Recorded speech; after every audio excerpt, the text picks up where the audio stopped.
Dante's Divine Comedy, Inferno, Canto the 26th.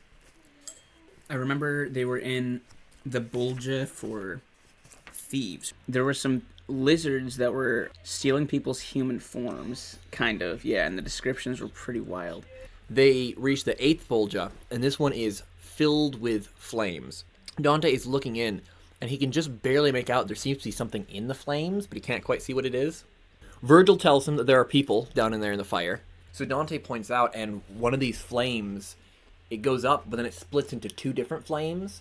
And he's like, that one looks really interesting. Who's in there? Virgil tells him that inside this twinned flame are 2 souls, Ulysses and Diomede. Now, Ulysses is known to be a general from the Trojan War on the non-Trojan side.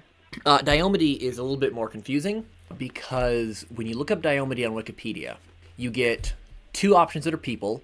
Both lived hundreds of years after the book was written, so it's probably not those 2. It also says that Diomede was the name of several Greek women in antiquity.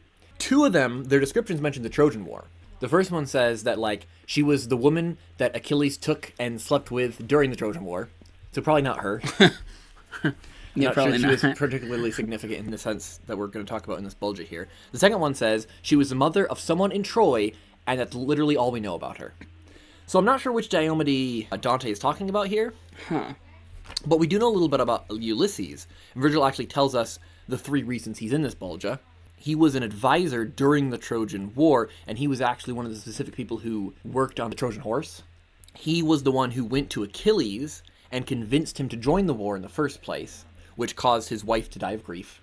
And during the Trojan War, he managed to steal a holy relic from Troy, which is believed by some to have caused its downfall. And we learn this is the Bolgia for evil counselors. These are people who give bad advice to people. So this would be for, like, most vice presidents then, too. Maybe. Yeah. Though it could just be anyone advising someone. Oh, yeah, It doesn't need to be someone in a high position. Dante hears this, and apparently he must be, like, a really big fan of Ulysses. Because he really, really, really wants to talk to him. And I'm going to read this because I love the way he says this. "Master," I cried, "I pray you and re-pray you till my prayer becomes 1,000. If these souls can still speak from the fire, oh, let me stay until the flame draws near. Do not deny me. You see how fervently I long for it." I get the image of, like, a 5-year-old in a store desperately asking his dad to please buy this toy. I really want it. This is essentially an ancient version of a self-insert Wattpad fanfiction. Yes! He's meeting all of his heroes. The title of one of the cantos would be something like "Sold to Ulysses in the 8th Bolgia." Anyways, so Virgil accepts the idea, but he does say, I'll do the talking, though, because he's a Greek. I know Greek. You don't know Greek. Virgil asks the 2 of them, Ulysses specifically, to respond, and he actually calls upon his reputation. He basically says, hey, if you have any respect for me as a poet, please talk to me and answer me. A lot of the cantos, actually, Ulysses tells the story of his shipwreck.